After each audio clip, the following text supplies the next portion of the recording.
నమస్తే, welcome to signature studios. నేను మీ ఉపేందర్. ఈరోజు ఇంటర్వ్యూలో భాగంగా ఖమ్మం మాజీ ఎంపీ పొంగులేటి శ్రీనివాసరెడ్డి గారు ఉన్నారు. అన్నని వెల్కమ్ చేద్దాం. అన్న నమస్తే, వెల్కమ్ సిగ్నేచర్ స్టూడియోస్. అన్న నమస్కారం. ప్రేక్షకులందరికీ కూడా బాగున్నారన్నా? బాగున్నాను. ఓకే, చాలా బాగున్నాను. ఖమ్మం సభ తర్వాత మీకు ప్రశాంతంగా గుండెల మీద చేసుకుని నిద్రపోతుర్రా?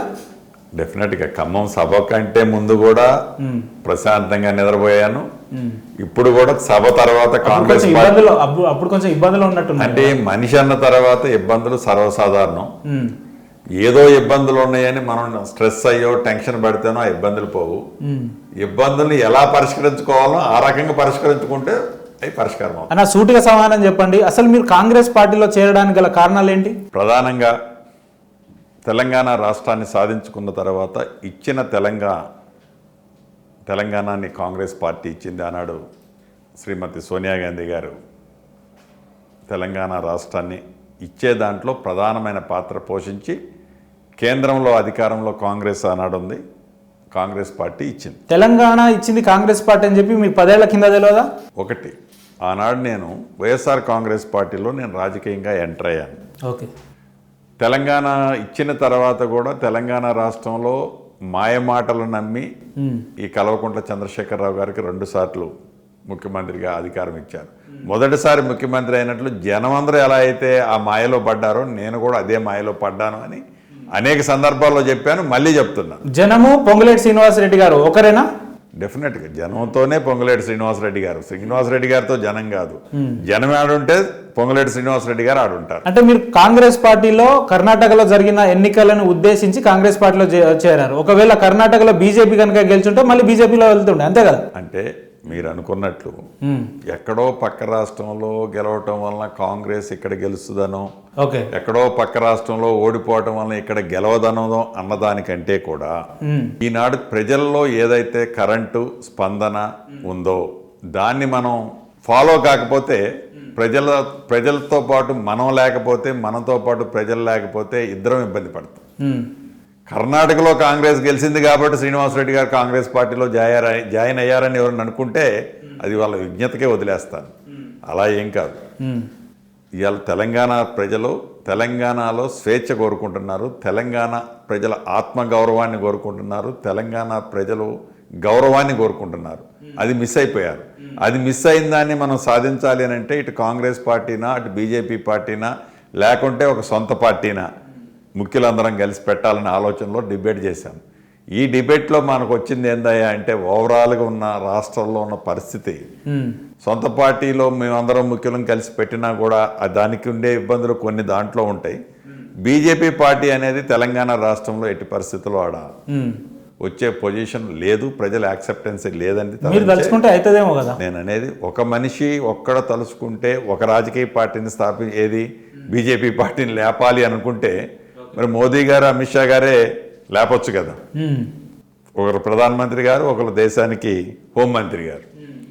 సాధ్యం కాదు అది. ప్రజల్లో ఉన్న స్పందనని, ప్రజల్లో ఏమి కోరుకుంటున్నారో ఆ రూట్లో మనం పోవాలి తప్ప మన రూట్లోకి ప్రజలు ఎప్పుడు రారు. కాంగ్రెస్ పార్టీలోకి జాయిన్ అవ్వాలని చెప్పిన జగన్ గారి ఆదేశాల మేరకే మీరు పార్టీలో జాయిన్ అయ్యారా అంటే దీనికి ఏం చెప్తారు? ఒకటి, తెలంగాణ రాష్ట్ర రాజకీయాలకి జగన్మోహన్ రెడ్డి గారికి అసలు సంబంధం ఉంటుందని నేను అన్నాను. ఎవరో దాన్ని ఒక రంగేసినంత మాత్రంలో జగన్మోహన్ రెడ్డి గారు చెప్తే నా రాజకీయ జీవితాన్ని నేను నాశనం చేసుకుంటామా? ఎందుకు కాంగ్రెస్లోకే బొమ్మని జగన్మోహన్ రెడ్డి గారు చెప్తారు? ఒకవేళ బొమ్మని చెప్తే బీజేపీలో బొమ్మని చెప్తారు. అంతేగాని కాంగ్రెస్ పార్టీలోకి జగన్మోహన్ రెడ్డి గారు బొమ్మని చెప్తారండి? చెప్పడా? నథింగ్. ఎప్పుడు అట్లా చెప్పరు. ఒక సందర్భంలో షర్మిల గారు మాట్లాడుతూ పొంగులేటి శ్రీనివాసరెడ్డి గారు మన పార్టీలో గత కొన్ని రోజుల తర్వాత జాయిన్ అవుతున్నాడు అని చెప్పారు. అంటే ఆ షర్మిల గారి పార్టీలోకి మీరు ఎందుకు వెళ్ళలేదు, కాంగ్రెస్కి ఎందుకు వచ్చారు? ఎందుకు ఇంకా చాలా మంది పార్టీలో చెప్పుకున్నారు మా పార్టీలోకి వస్తారు అంటే మీరు హామీ ఇవ్వండి, వాళ్ళు చెప్పారు కదా. అంటే నేను మరి బీజేపీలోకి ఎందుకు పోలేదు? మరి వాళ్ళు చెప్పుకున్నారు కదా బీజేపీలోకి వస్తున్నామని. చాలా మంది పార్టీలో మా పార్టీ అని చెప్పుకున్నారు. చెప్పుకోవడంలో తప్పులేదండి. ఎవరికి నచ్చినట్టు వాళ్ళు కన్వీనియంట్గా ఇక్కడ ఈ దేశంలో వాక్ స్వాతంత్రం ఉంది.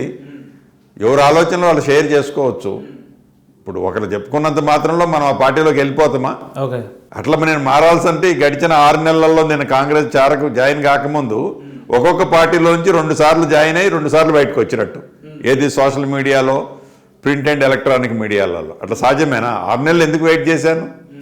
సేమ్ టీఆర్ఎస్ పార్టీ నుంచి మీరు బయటికి వచ్చేలాగా మీరు చేసుకున్నారంటే డెఫినెట్గా నేను అనేది నేను చేసుకున్నానా వాళ్ళు పంపించారా అన్న దానికంటే కూడా ప్రజలు కోరుకుంటున్నారు నన్ను ఆ పార్టీ నుంచి బయటికి రావాలి. మరి ప్రజల కోరిక మరి మీ అంతటా అనుగుణంగానే మీరు బయటకు ఎందుకు- వచ్చాను. మరి మీ అంతటా మీరు ఎందుకు బయట రాలేదు? పార్టీ సస్పెండ్ చేసేంత వరకు ఎందుకు చూసారు? అంటే నేను పార్టీ నుంచి జనవరి 1వ తారీఖు నాడు నుంచి నన్ను ఎప్పుడు 5th మంత్ లో పార్టీ సస్పెండ్ చేసింది. నిజంగా నేను రాజీనామా చేయాలంటే జనవరి 1వ తారీఖు నాడు నేను మాట్లాడిన భాషతో పాటు నీ పార్టీ నుంచి రాజీనామా చేస్తున్నానని ప్రకటించేవాడిని. ఎందుకు నేను రాజీనామా చేయాలని? నేను సేవ చేశాను ఆ పార్టీకి అప్పటిదాకా కదా. సేవ చేసినప్పుడు వాళ్ళు పంపిని అది కూడా రేపొద్దున ప్రజలు గమనిస్తారు కదా ఏ స్టైల్లో నన్ను బయటికి పంపిస్తారు. వాళ్ళు బయటికి పంపించము మా పార్టీలోని ఒక మంత్రి జిల్లా అధ్యక్షుడే చెప్పాడు. ఆయన ఇష్టమైతే ఆయన పోవాలి తప్ప మా పార్టీ అసలు సస్పెండే చేయదు, మా పార్టీలో సస్పెండ్ చేసే సంస్కృతి లేదన్నాడు. జూపల్లి గారు నేను కొత్తగూడెం ఆత్మీయ సమ్మేళనం అయిన తెల్లవారుజామున 6:30కి సస్పెండ్ అంటూ అనౌన్స్ చేశారు. ఒక రాష్ట్రానికి ముఖ్యమంత్రి అయినటువంటి కేసీఆర్ గారిని పొంగులేటి శ్రీనివాసరెడ్డి గారు ఢీ కొట్టగలడా? అంత దమ్ము ఆయనకుందా? ఒక్క శ్రీనివాసరెడ్డి గారు ఒక్కటి ఢీ కొట్టడం కాదు, అనేక వేదికల మీద అనేక సందర్భాల్లో చెప్పినా మళ్ళీ చెప్తున్నా, ఒక్క శ్రీనివాసరెడ్డి గారు అంటే అది వారి అవివేకం. ప్రజలు కోరుకుంటున్నారు ఈనాడు కల్వకుంట్ల చంద్రశేఖరరావు గారిని ఫామ్ హౌస్కు పరిమితం చేద్దామని. ప్రజలు కోరుకునే దాన్ని వాళ్ళ నోటి నుంచి రావాల్సిన మాటని శ్రీనివాసరెడ్డి గారు చెప్తున్నాడు. ఖమ్మం నుంచి 10 స్థానాలు అసెంబ్లీ టీఆర్ఎస్ సంబంధించిన వాళ్ళని అసెంబ్లీ గేట్ కూడా దాకనివ్వరు అన్నారు. వాస్తవంగా ఖమ్మం 10 సీట్లు గెలిస్తే కేసీఆర్ ఓడిపోయినట్ట? ఆనాటి మాట అది. నేను కాంగ్రెస్ పార్టీలో జాయిన్ కాకముందు ఖమ్మాన్ని నుంచి బీఆర్ఎస్ పార్టీలో ఒక్కడిని కూడా గేట్ టచ్ చేయనట్లేదు ప్రజలు. ప్రజల మాటగా నేను చెప్తున్నాను అన్నాను. ఈ రోజు మాట ఖమ్మం తెలంగాణ ప్రజల కోరిక ఏంటంటే తెలంగాణ రాష్ట్రంలో కాంగ్రెస్ ప్రభుత్వాన్ని అధికారంలో తీసుకురావాలని ప్రజలు ఏదైతే కోరుకుంటున్నారో ఆ అధికారాన్ని తీసుకొచ్చే దాంట్లో యాజ్ ఏ శ్రీనివాసరెడ్డిగా నా శక్తి వంచన లేకుండా చివరి నిమిషం దాకా కృషి చేస్తాం.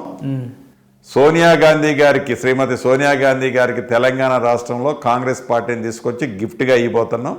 అదే రకంగా కేంద్రంలో ప్రధానమంత్రిగా రాహుల్ గాంధీ గారిని చేసే దాంట్లో తెలంగాణ రాష్ట్రం కాంట్రిబ్యూషన్ కూడా మేమందరం సమిష్టిగా పనిచేస్తాం. అక్కడ కూడా మా సపోర్ట్. గతంలో కాంగ్రెస్ లో గెలిచిన ఎమ్మెల్యేలంతా కూడా టీఆర్ఎస్ అమ్ముడు పోవడం జరిగింది. ఈసారి మీ పార్టీ నుంచి ఎమ్మెల్యేలు గెలిస్తే అమ్ముడు పోరనే గ్యారంటీ మీరు ఇవ్వగలుగుతారా పార్టీ నుంచి?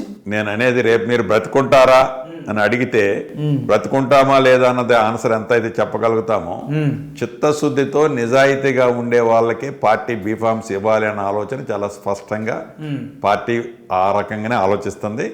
నాకు తెలిసి ఈసారి ఒకసారి మోసపోయాం, ఒకసారి నష్టపోయాం, మళ్ళీ నష్టపోతాం అనుకున్న వాళ్ళకైతే డెఫినెట్గా అయితే బీఫామ్ ఇస్తారని నేను అనుకోవట్లేదు.